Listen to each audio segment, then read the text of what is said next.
portion, we've had the client numbing for 20 minutes, and we are now getting ready to prep the skin for the microneedling procedure.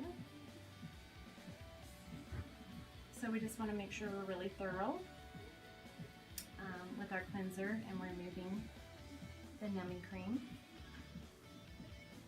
and any debris that may be left over onto the skin. And we're going to actually be going down on her neck today.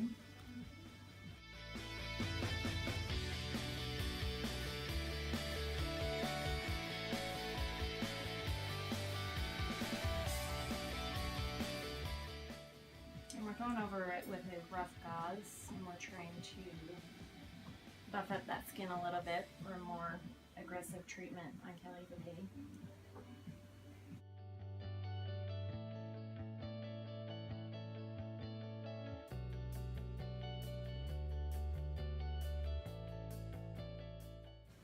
So we're going to let her skin dry here for just a minute, and then we're going to go ahead and we'll be doing degreasing solution for her to get the remainder of the oil off of her skin before we begin.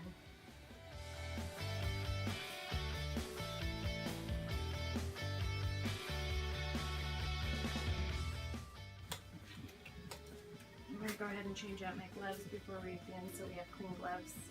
We're touching and opening up her skin.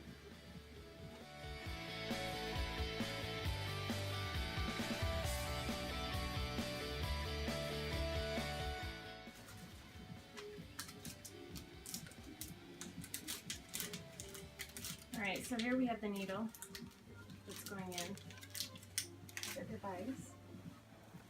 And this has 12 individual needles in it. And we'll go ahead and gauge those.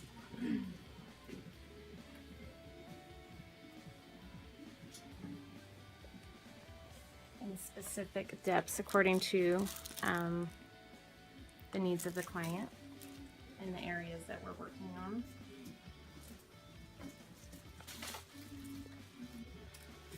And the forehead is usually one of your most sensitive areas just because it's very bony, and none of us have a perfect flat, so there's a lot of different angles and edges that we're going to go over. So since Kelly's having her first procedure, we're going to start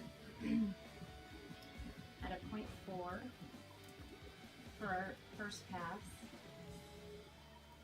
We're using a peptide cream that's going to go ahead and penetrate into the skin after we get it opened up here with the device.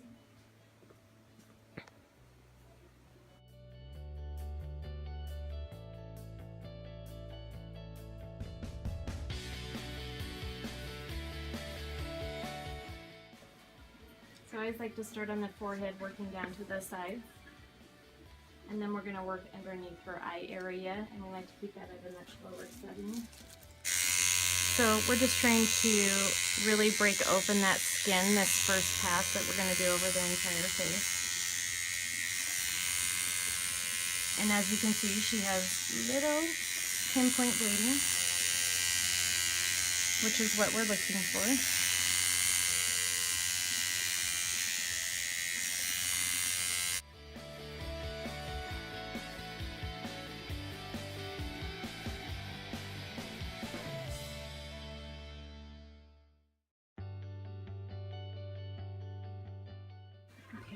Prep her to do underneath her eye area. I'm actually going to set that back to a 0.2 for her.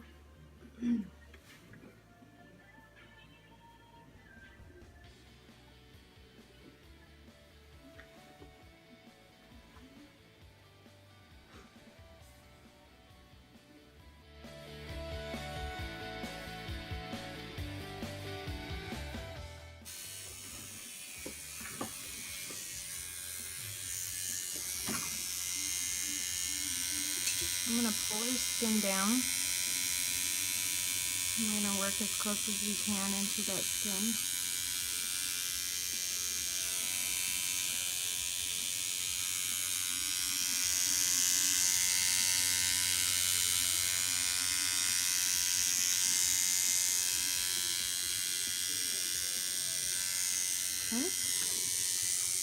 How'd that feel for the time? Great.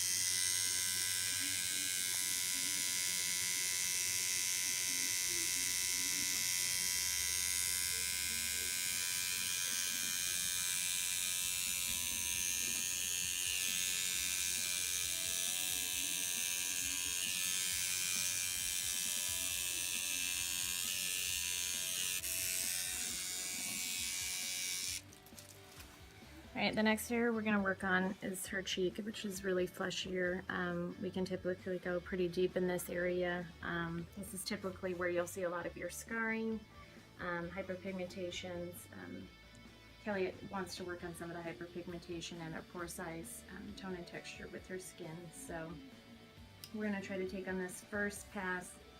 I'm going to put her out of 1 and take her from there and see how her skin reacts with it.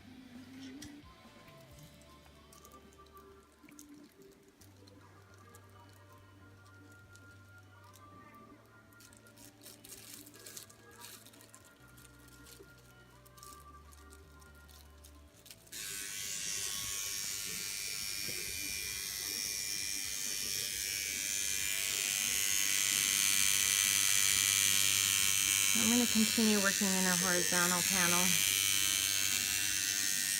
on the side of her face.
I'm going to go match these two up.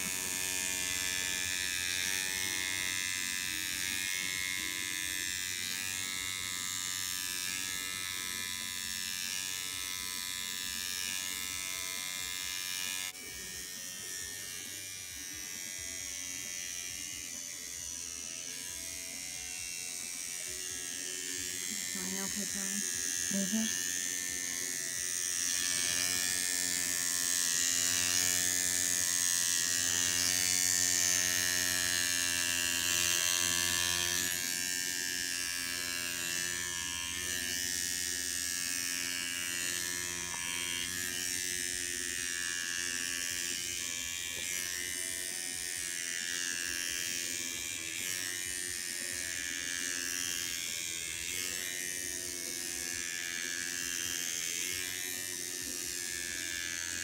You can really feel the scar tissue there. You can see how the machine's vibrating.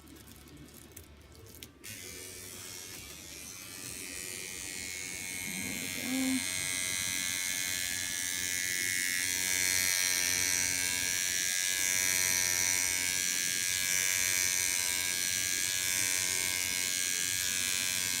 And get right up into that crease in the nose.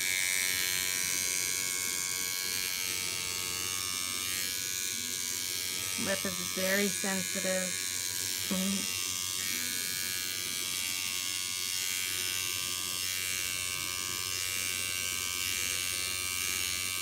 Okay. Alright, and on to the nose. Now the nose doesn't hurt as much as it vibrates it and makes it tickle, and it feels weird to the client. So I'm going to go ahead and put pressure on one side to kind of take the vibration out.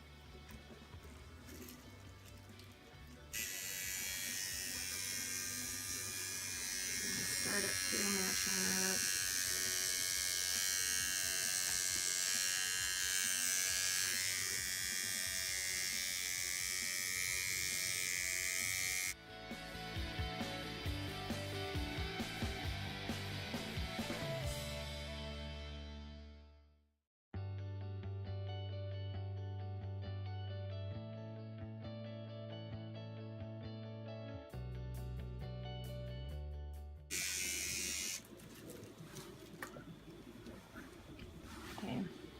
I'm going to take a damp gauze with distilled cold water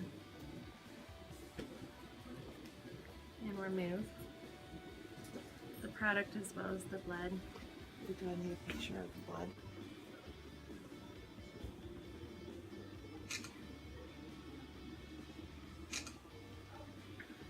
Okay, so after we get this cleansed off, we're going to go ahead and just start our second pass, which we'll be doing in a vertical pattern, and upping the settings as long as her skin can handle it. Our clinical endpoint is pinpoint bleeding, and she's going to look like a cherry tomato. At certain parts, if they get there sooner than others, we'll go ahead and not pass over those again, but we'll continue to do the device in the areas that still is able. The nose felt like I was gonna sneeze. Yes. Because it tickled so much. Yes. Is it bloody? Do I need a picture? Mm-hmm. Oh, sorry. I just want a little piece of turkey. You feel that? Yep. That's some scarring right there. And they hit it hard with you.